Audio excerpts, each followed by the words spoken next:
Muito bem, nós vamos então abrir a palavra de Deus no texto da reflexão desta manhã. Abra comigo no livro dos Salmos, no Salmo 60, ou melhor, no Salmo 112. Salmo 112. Queridos, diz assim a palavra do nosso bom Deus. Aleluia!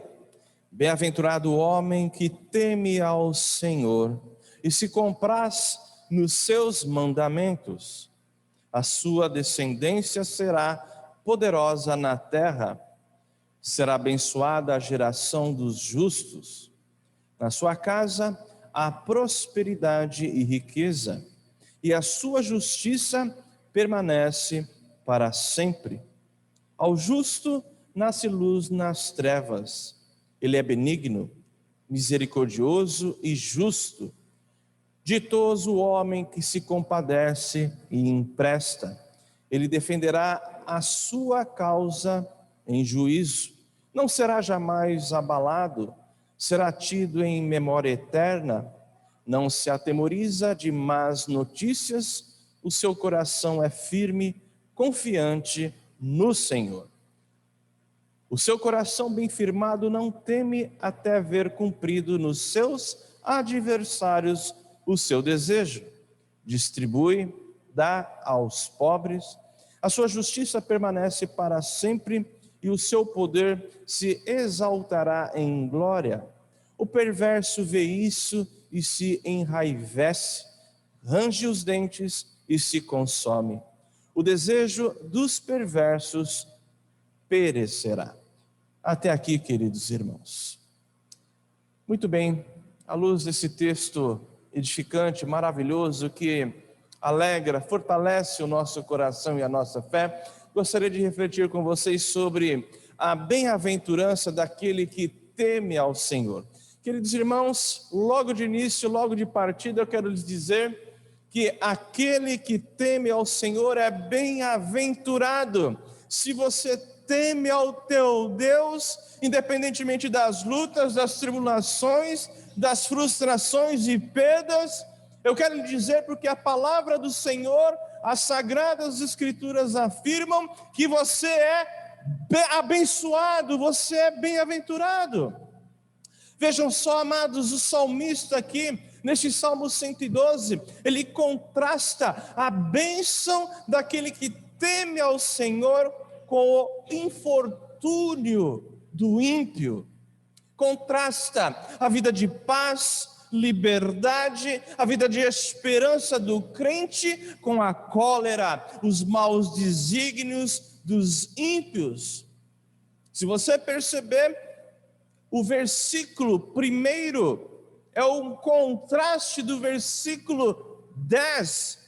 Nós temos aqui a abertura falando acerca da bem-aventurança.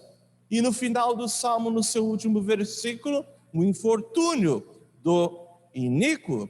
O fato, meus irmãos, é que este Salmo descreve, sobretudo, a vida de quem teme, de quem anda com Deus, a vida daquele que vive debaixo da sua graça e em total dependência do Senhor. Meus irmãos, o salmista revela aqui algumas bênçãos, é verdade, algumas bênçãos que serão desfrutadas plenamente apenas e somente na vida eterna, mas ele também enumera ao longo deste texto algumas que já são experienciadas, experimentadas na vida do crente agora, na tua vida, minha irmã, agora, na tua vida, meu irmão, agora, se você teme ao Senhor. A bem-aventurança daquele que teme ao Senhor, meus irmãos, eu quero extrair aqui 6 princípios para a nossa reflexão. Primeiramente, aquele que teme ao Senhor é feliz. Vejam só, aquele que teme ao Senhor não significa que não tem lutas, que não tem dissabores, que não passa por ansiedade, frustrações e choro. Mas aquele que teme ao Senhor, e não obstante a tudo isso, ele é feliz.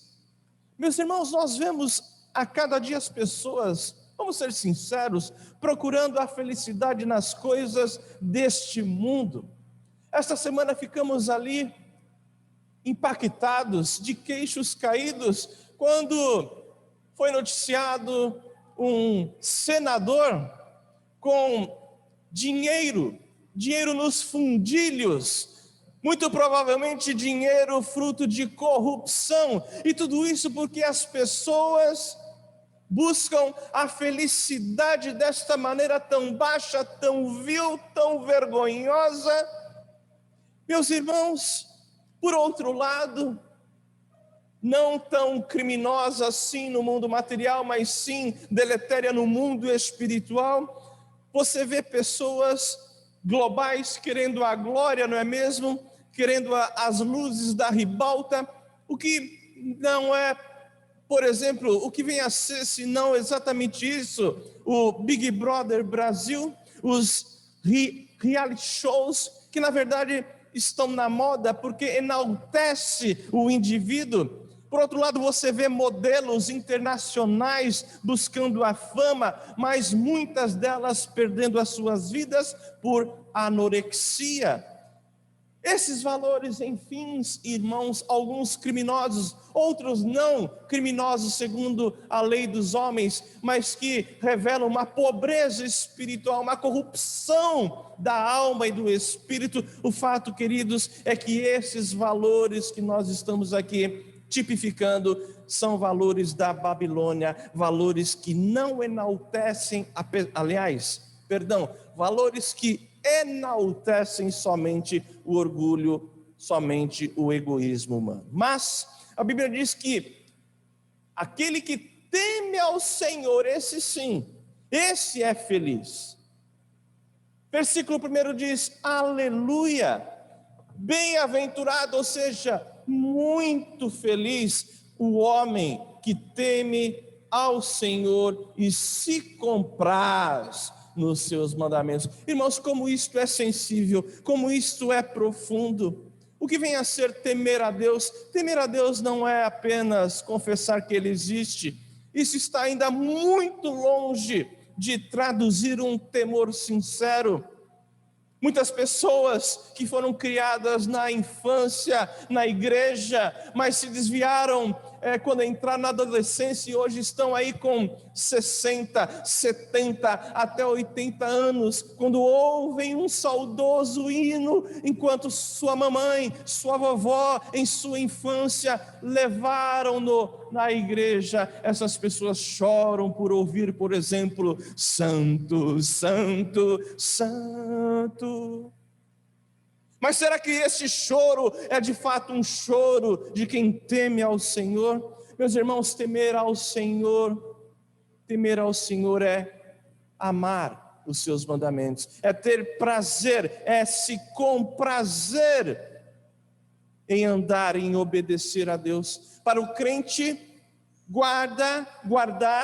para o crente guardar os mandamentos não é um fardo, mas é a convicção de um grande prazer e privilégio. Os mandamentos não foram, meus amados irmãos, instituídos por Deus para nos oprimir, para nos sobrecarregar. Os mandamentos, na verdade, nos livram de muitos pesos, opressões, nos livram de males, nos livram, por exemplo, da dor de um divórcio, da dor de um adultério, do equívoco e da pobreza espiritual, da idolatria ao dinheiro. Por isso que a Bíblia diz em 1 João capítulo 5, versículo 3, seus mandamentos não são penosos. O crente que se compraz, portanto, amados, nos mandamentos do Senhor, conforme diz o salmista no Salmo 1, versículo 2, este tem prazer na lei do Senhor e nela medita dia e noite. Portanto, feliz é o crente, muito feliz é o crente, feliz é a igreja que teme, ou seja, que anda em obediência a Deus, que anda em santidade, gratidão e louvor a Jesus Cristo nosso Senhor. Segundo princípio, queridos irmãos, segundo princípio sobre a bem-aventurança daquele que teme ao Senhor é que aquele que teme a Deus, que teme ao Senhor, tem a bênção, tem a sua bênção, a bênção divina sobre a sua família. Versículo 2 diz assim: a sua descendência será poderosa na terra, será abençoada a geração dos justos. Deixa eu lhes dizer algo sensível, particularmente, portanto, a mim. Ser reformado, ser um protestante reformado, é conhecer e desfrutar da maravilhosa doutrina do pacto, da doutrina da aliança. Agora, ser presbiteriano não é apenas ser salvo por Cristo, mas é ter esperança de que Deus é o Deus dos nossos filhos, porque nós somos adeptos à teologia, à doutrina do pacto da graça. Queridos irmãos, Deus disse a Abraão, o pai da fé: estabelecerei Abraão, estabelecerei a minha aliança entre mim e ti, Abraão, e a tua descendência, no decurso das suas gerações, aliança perpétua, para ser o teu Deus e da tua descendência. E não sem motivo, Pedro, no seu sermão ali, encerrando o sermão cristocêntrico, lá em Atos 2 ele diz: pois para vós outros é a promessa, para vossos filhos e para todos os que ainda estão longe, isto é, para quantos o Senhor nosso Deus chamar. Meus irmãos, é curioso que no Antigo Testamento, invariavelmente Deus se revela como o Deus de família, quando ele diz: o Deus de Abraão, Isaque e Jacó. Nós temos uma geração, segunda geração, terceira geração, nós temos ali a presença do Pai, depois do Filho e depois do Neto. O Senhor Jesus também disse ao gentil centurião, lá em Mateus 8, versículo 11, Jesus diz: digo-vos que muitos virão do Oriente e do Ocidente e tomarão lugares à mesa justamente com quem? Com a família de Deus. E ele diz ali, com Abraão, Isaque e Jacó. Meus irmãos, Deus é um Deus de família, o nosso Deus é o Deus da aliança. Deus não se revela apenas como o Deus da nação de Israel, ou então como o Deus de indivíduos. Deus se revela como o Deus de família, o Deus que estabeleceu uma aliança de vida com o nosso lar, com os nossos filhos. Amados, Deus cuida das nossas vidas, Deus cuida da nossa família, dos nossos filhos, porque Ele é o Deus do pacto. É verdade que muitas vezes os filhos desobedecem, os filhos já não caminham com Deus, os filhos já não seguem nas pisadas da fé dos seus pais, isso quando atinge a maioridade, isso quando partem para o brilho do mundo, ou quando dão brecha em seus corações. Mas os pais não podem perder de vista a promessa, o Deus do pacto, que aquela palavra que fora semeada, aquela palavra que fora ensinada, aquela palavra que fora testemunhada, Deus a usará um dia. Quer o pai, quer a mãe contemplem isso, ou não, ou já estão na glória, mas Deus há de usar as vicissitudes e contingências e dramas dessa vida para falar ao coração e trazer esses filhos ao primeiro amor, como o próprio Deus fez com ninguém mais, ninguém menos do que Jacó. Essa é a esperança, que todo presbiteriano, todo cristão deve ter. Como diz o reverendo Roberto Brasileiro, aspas, é muito bom vermos os nossos filhos serem batizados quando crianças. É muito bom vermos os nossos filhos professando a fé, mas é melhor ainda ver os nossos netos chegando à igreja como expressão de que a nossa família anda com o Deus do pacto. Não perca esta esperança, não perca esta alvissareira esperança, porque aquele que teme ao Senhor, aquele que de fato teme e obedece a Deus, tem a bênção divina sobre a sua família. Terceiro lugar, aquele que teme ao Senhor desfruta do seu sustento. Reparem aqui comigo o versículo 3, amados. Na sua casa há prosperidade e riqueza, e a sua justiça permanece para sempre. É verdade que, infelizmente, este versículo tem sido alvo de oportunismo pelos adeptos, se não vejamos, pelos oportunistas da teologia da prosperidade.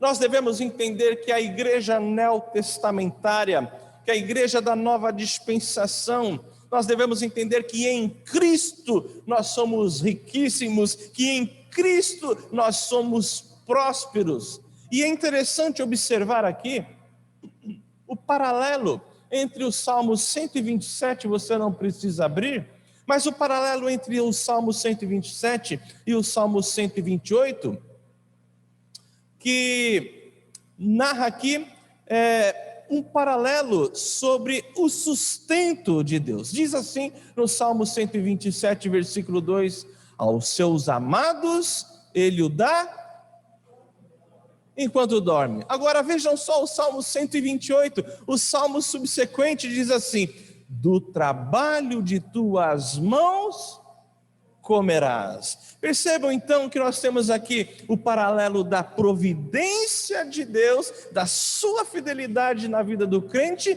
mas por outro lado, a responsabilidade do cristão, daquele que teme ao Senhor em trabalhar, em transpirar. Meus irmãos, o Senhor é quem nos capacita.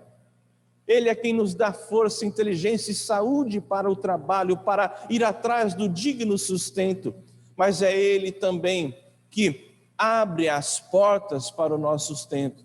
Mas não podemos perder de vista que nos cabe aqui a responsabilidade aguda de sermos zelosos, de sermos bons profissionais e darmos um bom testemunho da nossa atuação profissional. Deus nos sustenta para podermos trabalhar, e nós trabalhamos porque é Ele quem nos capacita. Como diz a Bíblia, toda boa dádiva, todo dom perfeito procede do Pai das luzes. Meus irmãos, a Bíblia diz que nós somos sustentados sim, por um Deus cheio de graça e providência. Jesus, como é mesmo que Ele nos ensinou a orar?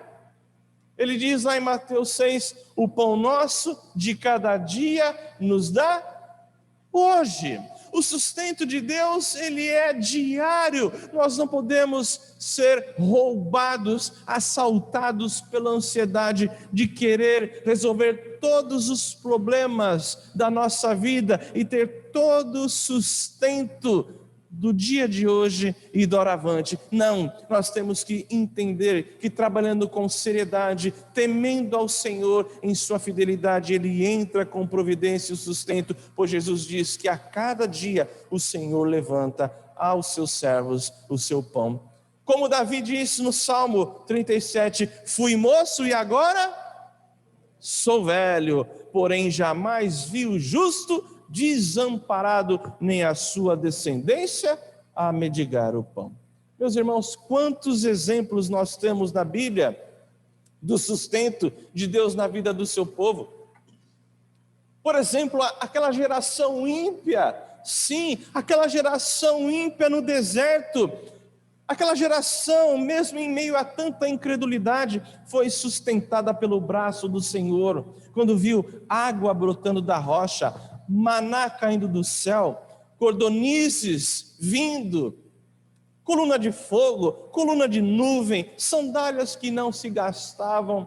O Senhor é o Deus da providência. Lembram-se da viúva de Serepta, que foi ali sustentada pelo poder de Deus? E Elias então, ele ia sendo sustentado pelas águas da torrente e pelos corvos.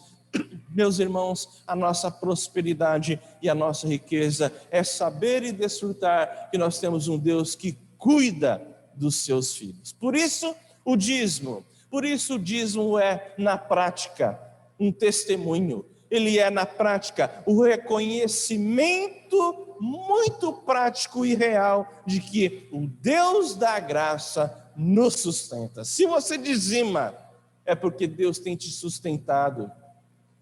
Se você não dizima, muito provavelmente, e Deus tem te sustentado, aí é um outro departamento, aí é fruto da sua ingratidão, da sua infidelidade ao Deus da graça, ao Deus que tem sustentado a sua vida e o seu lar. Muito bem, irmãos, quarto princípio, estamos meditando aqui sobre a bem-aventurança daquele que teme ao Senhor. E em quarto lugar, eu registro aqui que aquele que teme ao Senhor recebe a sua orientação, recebe o seu conselho. Queridos irmãos, quantas vezes nós estamos sem saber o que fazer?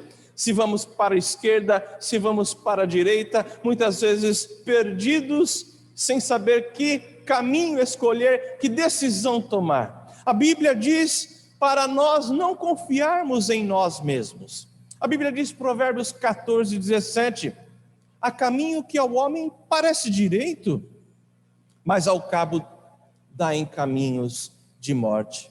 Provérbios 28, 26 diz, o que confia no seu próprio coração é insensato, mas o que anda em sabedoria será salvo. Meus irmãos, o nosso Deus sustenta aqueles que temem. O nosso Deus sustenta em orientação, em conselho. Diz aqui o versículo 4, ao justo nasce luz nas trevas. É verdade que esta porção deste versículo, ela é muito ampla. Nós podemos aplicá-la de uma maneira um pouco mais vasta. Nasce luz nas trevas, mas nós não podemos perder de vista que muitas vezes nós estamos na escuridão das nossas indecisões e incertezas. O Senhor, Ele traz luz, traz entendimento àquele que o teme, àquele que busca nele o seu conselho. Ao justo nasce luz nas trevas. Meus irmãos, a Bíblia diz que Jesus é o quê? É o nosso maravilhoso o quê? O nosso maravilhoso o quê, querida igreja? O nosso maravilhoso conselheiro. Busque em Jesus orientação para as tuas decisões. A Bíblia diz que Deus nos instrui. Salmo 32, 8 diz, instruir-te-ei e te ensinarei o caminho que deves seguir, e sobre a minhas vistas te darei conselho. Amados, a Escritura diz que Deus orienta sim as nossas escolhas. Salmo 25, 12 diz, ao homem que teme ao Senhor, Ele o instruirá no caminho que deve escolher. Tema a Deus, ore a Deus, jejue a Deus, coloque o seu pleito, a sua causa, as suas incertezas no altar ao Senhor, e Ele trará luz nas trevas do seu entendimento. Deus fez isso, meus irmãos, ao longo da história de todo o seu povo. Mas ainda no versículo 4, quando nós lemos, ao justo nasce luz nas trevas, nós podemos entender ou aplicar aqui também a luz que o Senhor faz brilhar na nossa desesperança, na nossa tristeza, na nossa profunda dor. Deus faz brilhar a sua luz em meio às trevas, em meio às lutas e dificuldades. Deus inclina o coração, queridos irmãos, preste atenção nisso. Deus inclina o coração das autoridades. Deus inclina o coração dos homens para fazer a sua vontade, para abençoar a tua vida, para abençoar o seu povo, o povo de Deus. Provérbios 21, 1 diz assim, como ribeiros de águas, assim é o coração do rei na mão do Senhor. Este, segundo o seu querer, o inclina. As autoridades, os patrões, aquele processo seletivo, aquele pleito para emprego, o coração daquele que te entrevista, o coração do dono daquela empresa, essas vidas, e não obstante muitas vezes não andarem com Deus, na verdade, Deus inclina esses corações para atender aquele que teme ao Senhor. Deus inclinou o coração de pessoas terríveis ao longo da história para abençoar o seu povo. Não foi assim com Nabucodonosor? Não foi assim com Ciro, o rei da Pérsia? Não foi assim com o rei Artaxerxes? Sabe qual é o nosso problema, queridos irmãos? Que muitas vezes não vemos a luz brilhar na treva ou nas trevas das nossas incertezas, é porque muitas vezes nós não buscamos, nós não oramos, nós não nos consagramos, nós não tememos, muitas vezes não buscamos a luz na palavra de Deus e não oramos por discernimento. Em quinto lugar, irmãos, aquele que teme ao Senhor também diz este texto que é bênção para o próximo. Vejam só, versículo 4, na sequência diz assim: ao justo nasce luz nas trevas, ele é o quê? Benigno, misericordioso e justo. Que coisa impressionante! O crente reflete quando ele faz o bem, quando ele anda em temor ao Senhor, o crente reflete alguns dos atributos de Deus, a benignidade de Deus, a misericórdia de Deus e a justiça de Deus. Que coisa impressionante, nós somos chamados a refletir esses atributos nas nossas ações. Então, quanto mais perto você estiver de Cristo, mais você refletirá a glória de Deus em você mesmo. No versículo 5 e depois no versículo 9, diz assim o texto: ditoso, ou seja, feliz, ditoso o homem que se compadece e empresta, ele defenderá a sua causa em juízo. Versículo 9, distribui, dá aos pobres, a sua justiça permanece para sempre e o seu poder se exaltará em glória. Queridos, quando Paulo trata da liberalidade nas ofertas lá da igreja da Macedônia, uma igreja paupérrima, mas uma igreja que tinha o coração no próximo, o coração na obra, ele cita exatamente este saltério, este texto. Isso está registrado lá em 2 Coríntios 9:9. Deus, sim, queridos, Ele nos dá o suficiente para nós e para ajudar aos outros. Muitas vezes Deus não dá aquilo que nós queremos ou gostaríamos, mas Deus tem nos dado o suficiente para nós e também sempre a possibilidade real de ajudar ao próximo. Queridos irmãos, o mandamento do Senhor é que amemos ao nosso próximo. E eu pergunto a vocês, quem é o nosso próximo? O bom samaritano certamente nos mostra um pouco acerca da nossa identidade enquanto cristãos. Infelizmente, por outro lado, nós nos escondemos por detrás da igreja instituição. Fala com o pastor, fala com um presbítero, manda para o conselho, fala para a junta diaconal que tal fulana está com necessidade e nós nos escondemos por detrás da instituição, quando na verdade aquele que teme ao Senhor é chamado para exercer a bênção e o favor na vida do próximo. Não se esconda atrás de justificativas ou desculpas, muitas vezes, irmãos, me perdoem a sinceridade, fajutas. E para encerrar, em último lugar, aquele que teme ao Senhor, louvado seja Deus, aquele que teme ao Senhor descansa em seu governo.